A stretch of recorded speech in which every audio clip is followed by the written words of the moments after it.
United. The voice of Oi is calling you with a message that is true. Punky Herbert, straight and skin. All of you, come on in. There's Oi's for skins and Oi's for punks. It's fun and fury, it's urban funk. Yeah, the voice of Oi is unity. The beat of the street is you and me. United is the thing to be.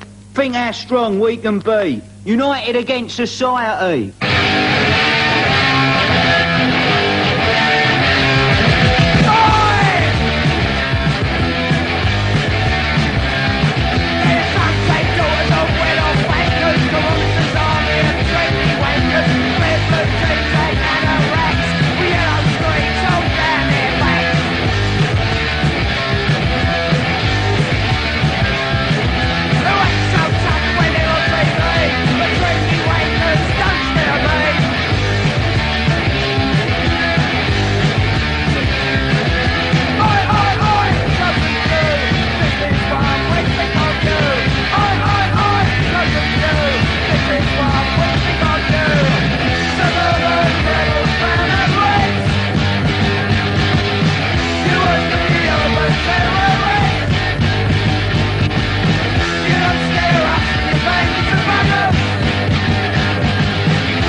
Oi, the scourge of the street or the voice of a generation? Ask any two people and you get two very different answers. One thing that can't be contested, however, is that Oi is the most real entity the music industry has ever had to contend with. When Malcolm McLaren's punk rock bandwagon crashed down at Sellout Station, the so-called New Wave exploded into numerous factions.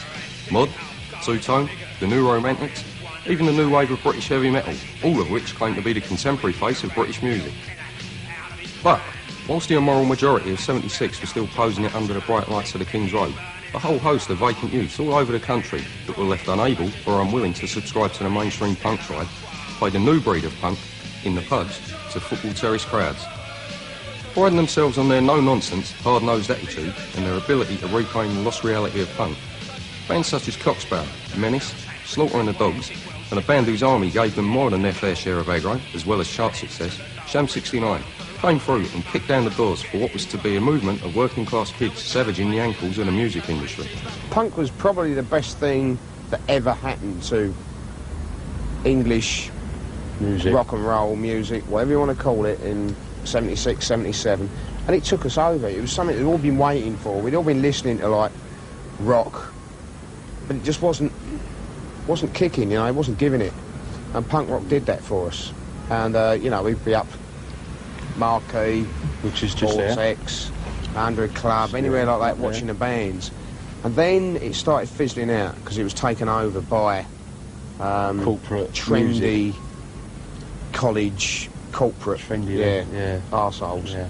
And who were playing punk rock, and they weren't into it. And then, luckily, the football scene, it was the football scene that took it all back over for the Oi scene. And I'll never forget being at West Ham one day, and a mate of mine was in the West Side, and I went, what's that badge you got on? Who are Sham 69? He went, oh, they're a new band, they just started. He said, they're great. He said, go and see them. So we did, and that was it to us. It was harder punk rock. It was street level. Street level. Talking about punk things rock, you want to hear. You know, and it was all involved with football. The boys were like watching West Ham or Chelsea or Millwall, whatever team they was watching, and they'd go afterwards and go and see a show, and it'd be what we felt was a proper punk show. And there'd be a band like Sham, Sparrow. I mean, this is the early days. This is like, you know, 78, 79, and it was a kick on from there, and we formed a band. And what did we want to play? And we wanted to go in that direction.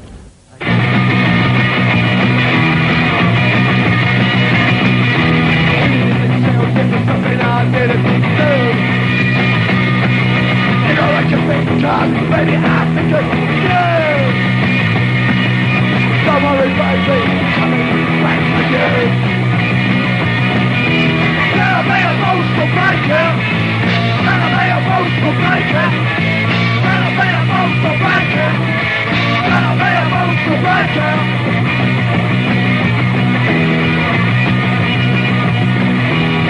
Cause it's a chance to know right about what I do.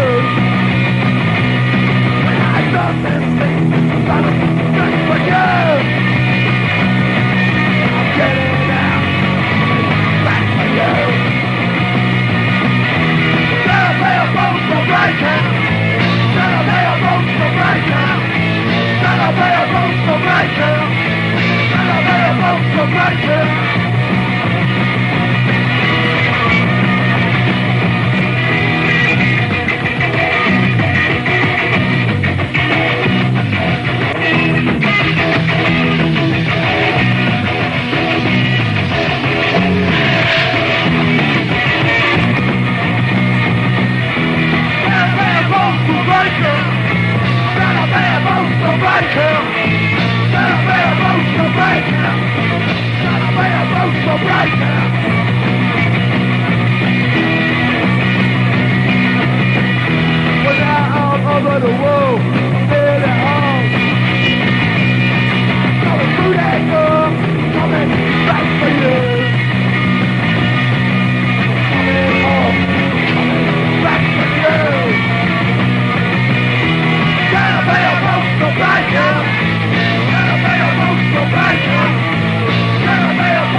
When punk come along, you were still young when you heard, like, God Save the Queen. You couldn't quite get the solo out, Smoke on the Water. Yeah. So you thought, yeah, I'll do Anarchy. Yeah, I'll do Anarchy, that'd do. Like, and that was the punch, wasn't it? And there was something madcap about it. There was something like, about it. I know? mean, it was a new life. Like jumping up and down and going crazy, wasn't it? Like, you know, and especially where we come from, you know what I mean? It was a bit, it seemed worse than it was then, you know what I mean? But yeah, it was a chance to do something. Everyone went, you fucking never get away with it.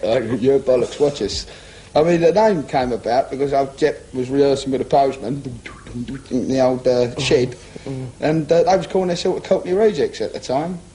And I thought, fuck, that's a name, isn't it? Like, we'll have some of that, yeah. So he sacked the rest of the Postman, like, cussing. Jump ship. Jump ship, yeah. It was a bad move, I think. None of them talk to him now. They're still on their subculture wave. Yeah, I know. Fucking hell, they're probably earning a fucking mint now, a lot of them. Makes you sick. Postman, yeah. Probably all postmen. Yeah.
punk basically started out as manufactured, you know, by Malcolm McLaren, who was a very clever man.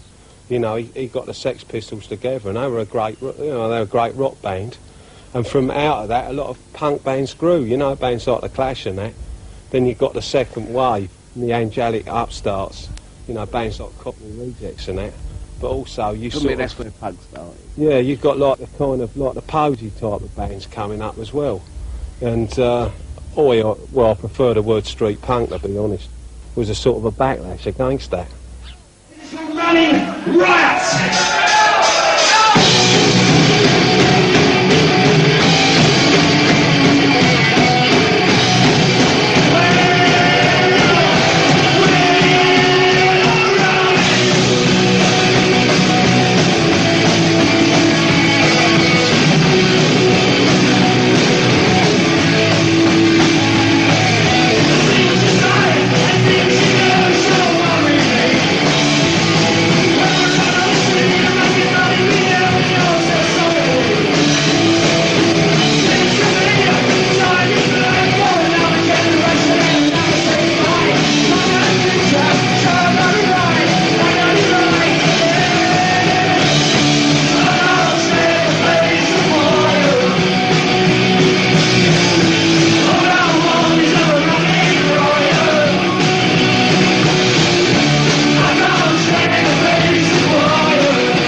He was looking at the time for the punk band, I suppose, and he must have been checking out a few bands, and he came there to look at us.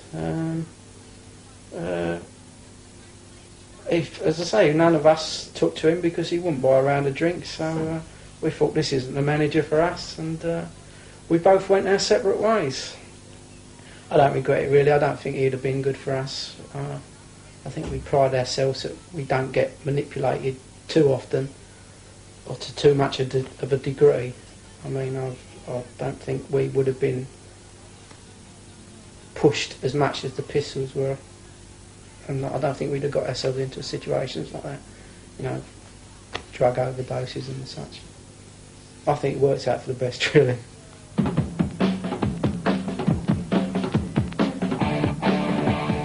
3 years later saw the rise of a second wave of bands, who, although influenced by their earlier punk rock counterparts, had a much harder edge and lyrically were much more down to earth.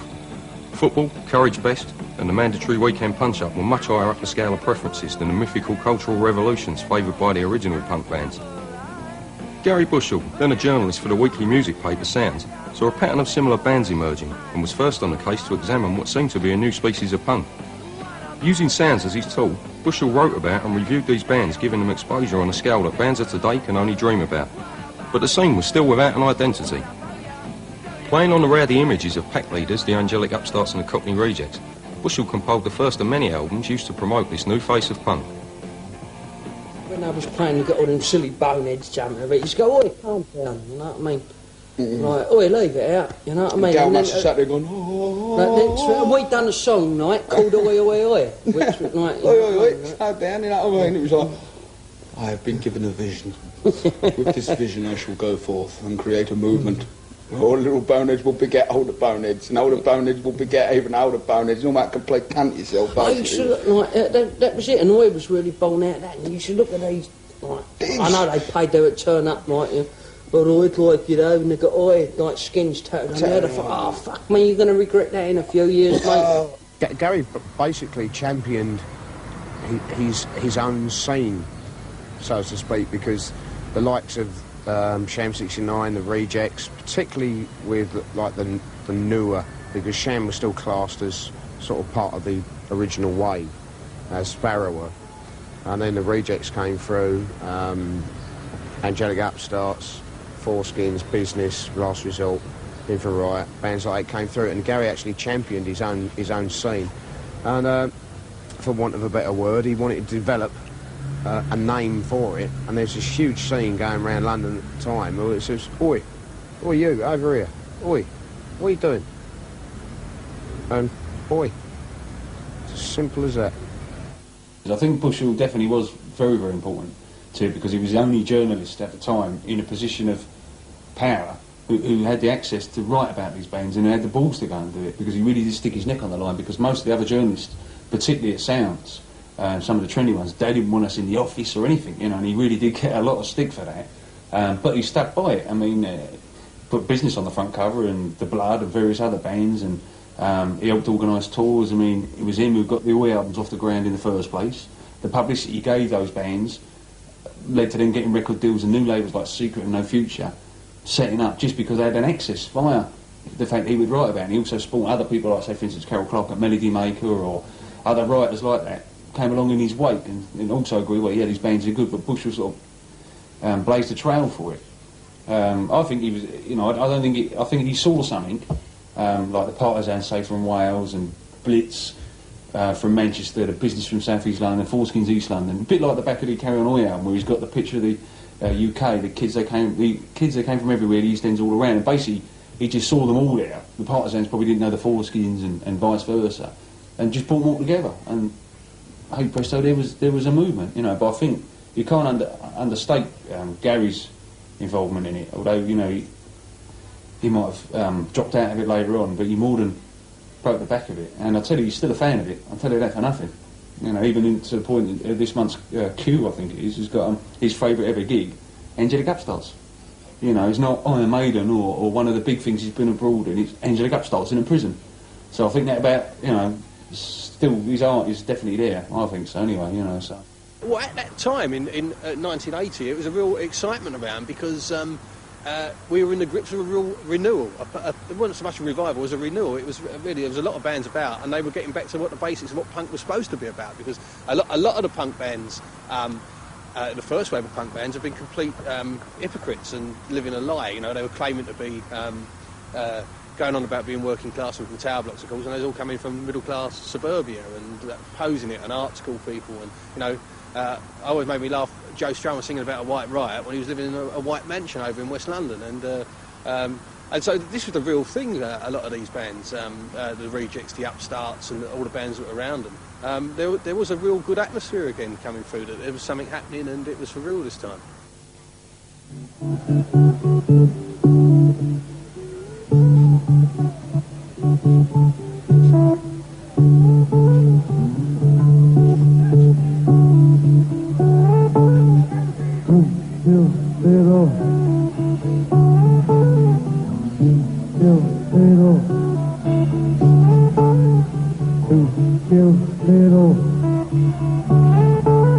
Police call out!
Murder. Unpaid murder. Murder. Unpaid murder. Murder. Unpaid murder.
Well, I think when I first came along, I mean, it was an absolute punch in the face to the music industry. I mean, they can say punk came along and changed a few things, but when I came along, I mean, this was the kids from the tower blocks or the roughhouses who would punch you in the face. They didn't talk about it like, say, for instance, the Clash, or going about some foreign revolution that nobody had ever heard of. It meant nothing to anybody if you came from the East End. I think it was too real. If anything, Oi was too real for the majority of people to take, particularly in the music industry, where rebellion has to be packaged. You know, it's very easy to get, say, should we say, a heavy metal band, giving it all of that, you know, with like plastic things on, and you know, they get their mum to sew their, you know, their badges on. Do you know what I mean? I mean, that's not really rebellion. You know, the Oi thing really was, you know, just normal lads walking about, and you know, they're angry about whatever it was. And they had their say, and I just think it was far too real. And they wouldn't part with particularly with the music industry. You know, they don't want to deal with people drinking in bloody wine bars and with silly names like Jemima or something. Do you know what I mean? Who fuck all about music anyway, like, and they're just interested in whatever that fad was. I mean, at one point when the records were really selling, the record companies were looking at it. Hence, like when your Shams and your Upstarts were getting signed. But as soon as the real Oi thing came through, you know, they didn't want to know. They were like, I can't keep away from my door. And yet those bands were selling a hell of a lot more records than groups that were in the charts at the time. And now, here we are, 13 years later. And I tell you now, Best of Blitz, or Best of Foreskins, or Best of Business will sell 10 times more than Best of Kajagoogoo, or something that was in the charts at the time and had loads of money chucked at it and was on the telly. We had none of that. We had no support whatsoever other than what Bushell put in Sounds, really. You know, the odd article in Melody Maker. We had no support, and I think, you know, I'm proud to have been associated with Oi. It did come along, and if I keep upsetting those people, I'm really happy, because I don't like them anyway, and they don't like me. So that's lovely, you know. But my music, here we are, like, I'll make a nice living out of it. It's great fun. The lads are great fun. They're all nice people, you know. And I'd sooner deal with that with honesty and straight talking people rather than some old fanny that they come out with in the music industry. I really do. They do that a lot with things, don't they? If anything that's a danger, they always bring in a violent angle to it, so therefore they automatically get the general public against that particular item. They do it all the time. It's the same rules, whether it's in 1970 to 1995. They use the same techniques on them, and they fall for it all the time. It works because Joe Public buys their newspapers, whichever they want to believe, and sensationalism sells newspapers, and the newspapers are down. I mean, a lot of people pick up a newspaper and they believe what they're reading in it. They don't actually think that it's actually been put in there to sell the paper. You know, like anything. They sensationalise anything, and anything that's nasty, violent, or this, that and the other, then they'll go overboard on it because it'll sell their paper.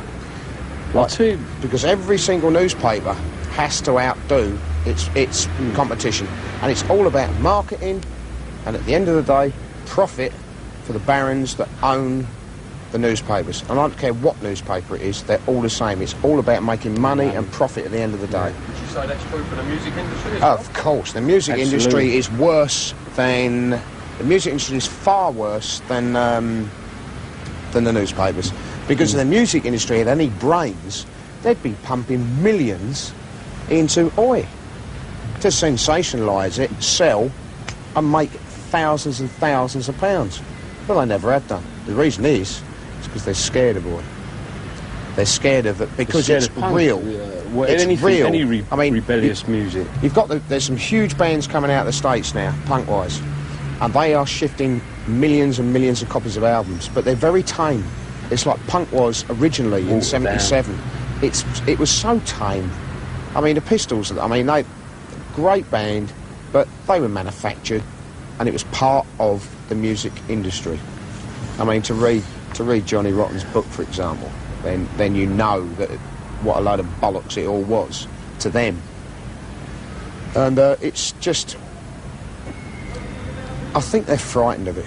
It's like people are always scared of, the only other thing that I can think of is like football violence, stuff like that. That wasn't manufactured, that was real. And everyone was fucking scared of it. Well, truth hurts, doesn't it?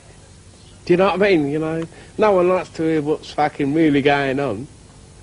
This media thing is so fucking powerful. Like your nans and granddads, they believe what the fucking news tells them. They don't, because they're so far away from the realism of it all. They don't like skinheads in rock and roll bands, basically. I hate it.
The thing in the Sun the other day, in the Immortal Bizarre column by Andy Coulson, and it had like, Yob rating, Oasis versus, who's the other big splashes? What's their fucking name? Blur. Oh, yeah. Blur, another bunch of fucking ponces, right? And they've got their Yob rating. out of 10, the singer once pissed in a fucking road in front of the Queen or something, and the other, he threw a fucking a live chicken out of a window, and you know, then someone got a dirty look off the old got building. a dirty look up the old building. Like, you're braking 8, you're braking 9. And you sit there and think, fuck, we used to get crucified for doing, well, much worse than now, obviously. We used to get absolutely crucified, A, by the press, and B, by the record companies, because it was so frowned upon then. I mean, you know, gone are the days when he beat Johnny Rotten's brother up on the steps of EMI, like, for an off-the-cuff remark. Or sort of Nick Kent got chased out of the EMI offices with a slap round the hip for being a ponce, you know what I mean? It was horrible, and they reviewed their contract over stuff like that. Nowadays, they give you another 10 I remember years. why EMI dropped us. Now, this goes, like, EMI dropped us, there was a few of us stayed for Christmas Eve, and we had a good beer in there. And we come out, and there was a few geezers, like, and there was a bit of a row outside the steps of EMI, like, and, you know, I don't want to go into the fighting bit and all that, but we upped them, and a geezer in a duffel coat joined in. Like, so we upped him and all, like, and he was a plainclothes cozzer, like, and he ripped out his thing, like, you know what I mean, like, it was all outside EMI, like, so it was a big off, like, you know what I mean, Sebco up the road, like, there's always cozzers about. I won't go, some cunt grass me, anyway, like, you know what I mean, 5 o'clock on Christmas Eve, like, you know what I mean, some of that out your bed, while you're trying to sleep, and that's why EMI dropped us. Yeah, it was Terry Haynes or someone who, thingy, but now, if you had, say, Oasis or Guns N' Roses done that outside a big record company, they'd be heroes, but that is why They get another 10 years they dropped us, because I got nicked for assault in a copper out there and had to go to the Old Bailey and all that, and they said, we can't have this, didn't they? What do you think, like, you know? the Bizarre would give us in their yob rating, like, on times past, you know what I mean? I just wonder. Apart from the punk bands, you've always got to look at the mainstream, because underneath the mainstream there's this big mass of great music that's not allowed to get to the surface because of the way the music business is. But, you know, bands like Blur coming through and Oasis, you know, they're like the sort of the tip of live music. You know, they're like the tip of the iceberg of what's underneath. I believe it's the only honest music scene there's ever been. And that's something a little bit special. You can't say that about any other music scene, because the songs, you listen to the lyrics, they can either be taken one way or the other. There's a bit of innuendo or they mean something. They said what they felt, and I always felt comfortable with it because I knew where I stood, even if I didn't like what I was hearing by certain people. And I like that in life as well. If someone tells you straight to your face, I don't like you, think, well, I know where I stand now. You know, and it was that honesty that a lot of people always focus on, you know, the aggro or the politics or whatever, but it's the only honest music scene that there has ever been. Because punk started off quite honest. Famous Johnny Rotten quote, we're the only honest band there's ever been on the music scene. But, you know, he was people pulling his strings, you know what I mean, there was still control. The people on the oi scene had nothing to lose. So what if they upset you? You know what I mean? So what if they upset their record company? They didn't have a record company, they're pressing it up themselves, that sort of thing. You know, they weren't controlled, they didn't have to bow to anyone. And I used to find that quite exciting. Most people might think it's a bit pure and, you know, being honest and whatever, but it was quite exciting. You never knew what, if someone said something to you, if you upset someone, you knew about it. If someone didn't like you, you knew about it. You know, and it's a nice position to be in, you know where you're standing. I think there's too many lies involved in this industry, right from the top to the bottom, in all forms of music. I mean, you can. I mean, with the. I mean, you take some of the early Oi stuff and that, like for example, Suburban Rebels or Wonderful World or Running Riot, for argument's sake. But there's not too much doubt what they're trying to say when you finish listening to the song. You take something like Nirvana, for example, or Alice in Chains. What's all that about? What are you trying to say? No one's got any idea. You just come away and your head's even more fucking than it was when you started listening to it in the first place. What's he doing? No, it is, though, isn't it? It's all nonsense, isn't it? It's just all drivel. It's drivel, man. Drivel. It's not good. It's not good at all. No, it's just not on, though. I think it's coming up, but we're getting a bit confused now because we go into Europe and they don't even say about Oi. They talk to us like street rock. Then we get into America and we're a punk band, the second generation punk band, and it seems to be.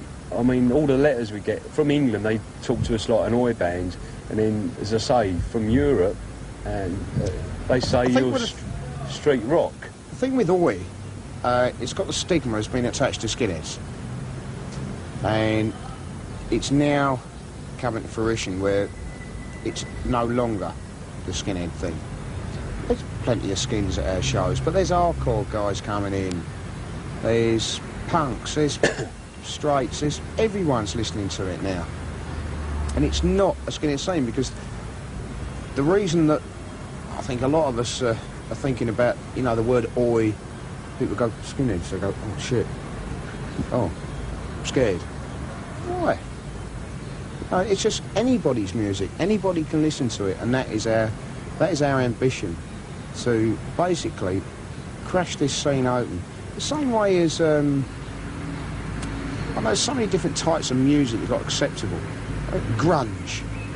What the fucking hell was grunge? It was punk rock. That's all it was. It was punk rock with crap lyrics, which is basically what grunge was. Everyone went, oh, it's grunge. Oh, yeah. It's hippie, man. Oh, it's trendy. Because they weren't scared of it. It's not saying nothing, because you had Kurt walking around going, oh, hello. Yeah, you know, out right. of his face most of the time. It's safe music. But no one was scared of him. They were safe. You know, they could manipulate him and he'd sit there, like, give him a joint and he'll say whatever you want to tell him. Priding themselves on their honesty have backfired. The two-faced upper-class bigwigs in the media and music industry wanted shot at them, so false accusations were made about the bands and music which attracted rogue elements to gigs, ultimately spelling out the beginning and the end. The media had signed the music's execution warrant. Bands were springing up all over the country, and the now established acts like the Rejects were denting the top end of the national charts and appearing on top of the pops. The bands had formed an organising committee and were playing gigs in aid of such things as prisoners' rights and the Right to Work campaign. Support for the band's ideals was growing every day. Things looked rosy. That was until mid-1981. Gig violence and the hooligan image of Oi had nagged at the bigwigs for the last year or so. So when the second Oi album was released and it was revealed that Nicky Crane, a late-standing model for the LP colour, was a self-avowed Nazi, it was open season for Oi. And there was worse to come. Ironically, 10 years later, Crane came clean and admitted that he was in fact gay and later died of an age-related disease. Musically, Oi had gone two ways. New bands such as The Last Resort, The Strike and Infra Riot were taking a full-on approach, whilst a string of would-be comedians were tackling the more humorous side of life.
Over the hills we go, my dear, to my house which is near.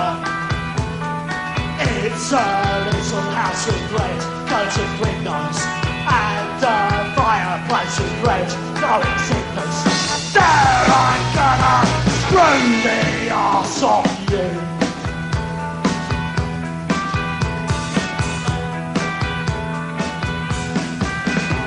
I open the door, we step inside. You sit down while I switch on the lights. I pour you a drink while you slip off your shoes. In my mind I know what to do. I am gonna screw the arse off you. With my Telex Willie.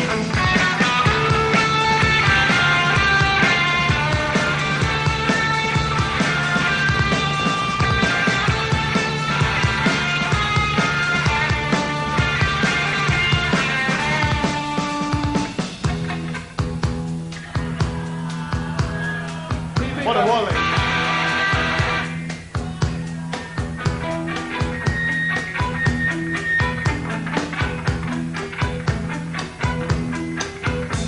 I kiss your lips slowly while I undo your dress. My hand reaches down to gently caress. The best of the day that I'm dealing face. It's all tan flashy and it's getting new eggs. I've been chilling tonight. Take a side. I've been chilling tonight. Take a side. I've been chilling tonight. Take a side. I've been chilling tonight. Take a side.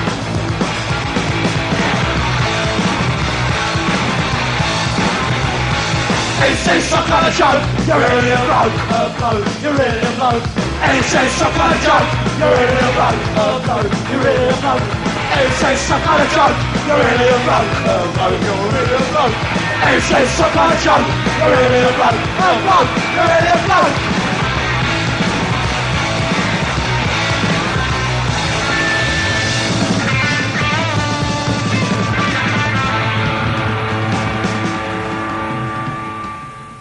To Bombay, a travelling circus came.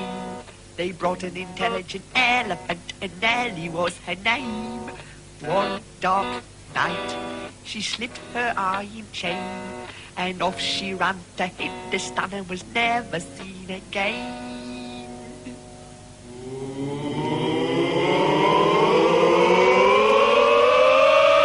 Nellie the elephant back to jump and said goodbye to the circus. Off she went with a drummity drum, drum, drum, drum. Nellie the elephant back to jump and tumbled up to the jungle. Off she went with a drummity drum, drum, drum, drum.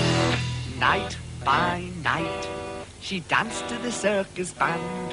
When Nellie was leading the big parade, she looked so proud and grand. No more tricks for Nellie to perform. They taught her how to take a bow, and she took the crowd by storm.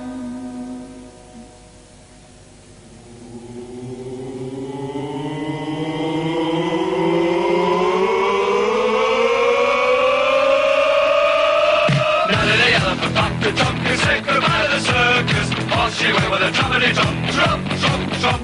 Now Nellie the elephant back to jump and tumble up to the jungle. Off she went with a drummity drum, drum, drum, drum. The head of the herd is calling far, far away. They met one night in the silver light of the road to Mambourley.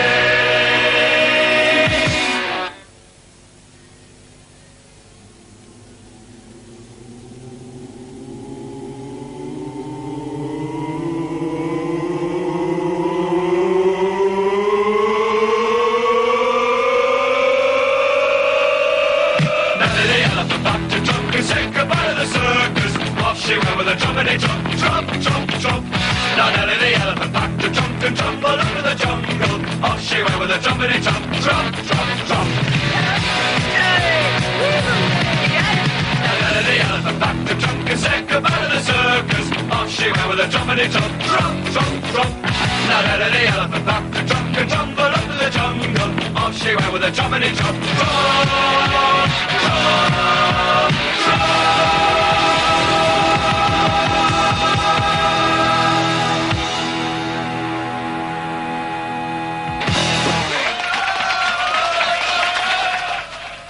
the energy and the attitude and everything from the early bands and the songs they wrote seem to be in a different league. Perhaps it's because we're used to it or whatever, but there's no one that has really excited me that's come through the ranks new. And I think that's why there's bands like Sparrow and The Business still going out, still going abroad and playing.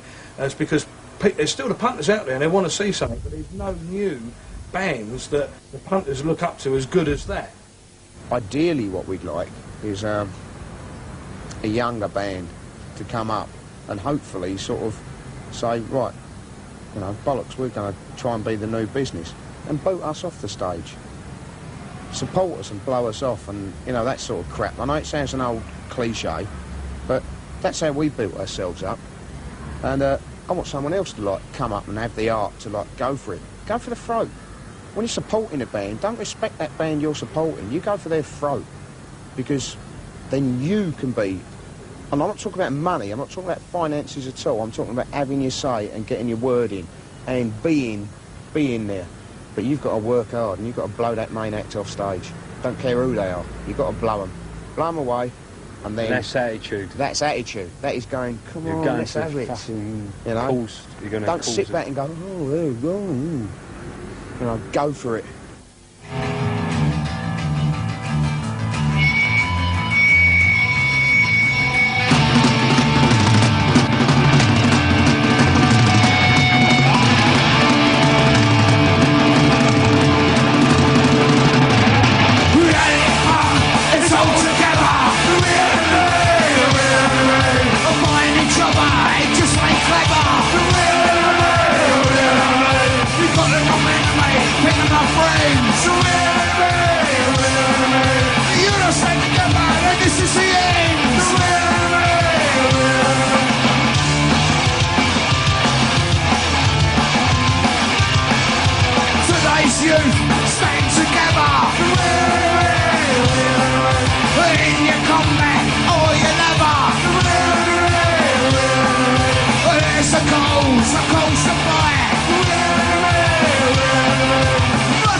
Germany, good man, Stoke. Cheers, mate. Like, you've got a couple of these boneheads sitting there after, like, you know, we've just done the gig and we're sort of segueing into these blues medleys, stuff like that, and sort of Radar Love, bits and pieces, you know, stuff that we've always loved, you know, now you can do it, you don't care. So we're doing this, and we went backstage, and there's a couple of boneheads sitting there like this, and he goes, "What are you listening to now?" So he turns around and he goes, "Oh, that Travelling Wilburys album, brilliant." He went, "The what?" He went, the Travelling Wilburys. He went, "Oh, what music are you liking?" He went, "Oh, the same, you know what I mean?" So I go through Hendrix, through Zeppelin, through this, that and the other, you know, you've got a couple of bands coming on there, Thunder are pretty good. Like, "Oh, my God, you are destroying statues." Yeah, I know. And all this. They were shocked. They thought we'd walk in. I mean, I forget this, mate, this is natural. I'm a conscripted skinhead now, like. But they sit there, they think that we're saturated with posters on their bedroom walls now, with one stinky bed there, you know what I mean? Never mind the wiping kids and all that, you know, and you're sitting there with your fucking oil thing on your turntable, and fucking play out like, oh, bloody, I fucking love it, I do. Fuck all that. Better is the enemy, a major is the enemy. Major is the enemy, yeah. Fucking badges on all over. Sad. It was amazing to me when we played abroad that everyone knew every word of every song. You know, none of us expected that, you know. And sort of, 700 or 800 Germans singing England Belongs to Me was a bit mind-blowing, really. But it was good, because they were singing it in the right sense, you know, that it was just a good sing-along punk song, rather than any sort of deep motive in it, which was great. what's interesting to me is why is this scene, why is the Oi scene the only scene that has to bring politics into it? It is surely it's a music scene, and like it's the only scene that's ever you've got to stand by what you say. You've got to have your badge on your arm, or if someone asks you a question, you can't evade it. You've either got to say I'm left, I'm right. There's loads of other music scenes, and we're talking about pop, dance, you know what I mean, heavy metal, whatever. And they could just play music and be accepted for that. Occasionally you might get a band which will go and do a Greenpeace benefit gig or something like that, and they are the ones that are proud to stand by it, but that's their choice. But it seems like in the Oi scene, you don't get a choice. You've got to say one or the other. They want you boxed, say, and pinpoint you. And I think it goes back to the old thing that most people are still scared of Oi. And the stuff that's been written about it in the past has been a lot of bullshit, and they're still very unsure. There's no smoke without fire. What are you? Go on. Let me stick you in a box, and then I feel more safe with you. I'm more at ease. I'm more comfortable. And we're not having that. You know, I don't need to be put in a box. I couldn't fit. But you know, no one's doing that to us. We just want to play our music.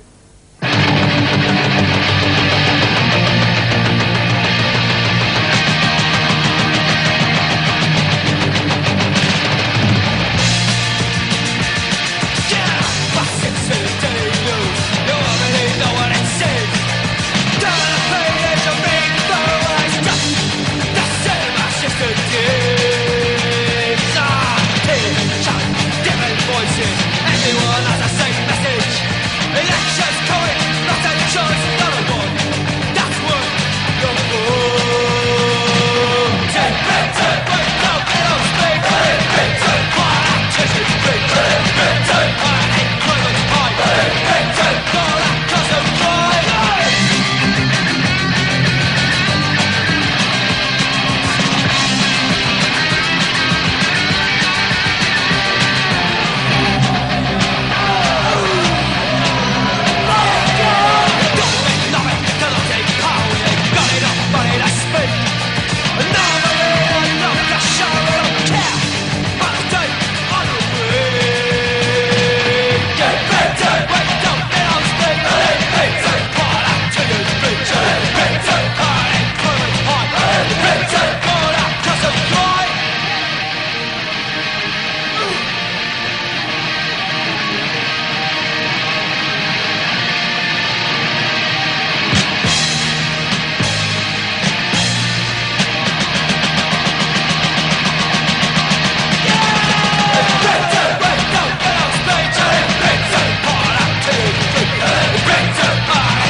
With the press hovering around like vultures waiting for a corpse to feed on, and Oi becoming something of a nationwide cult, the band's made a pact not to sell each other or the fans out, unlike the original wave of punk.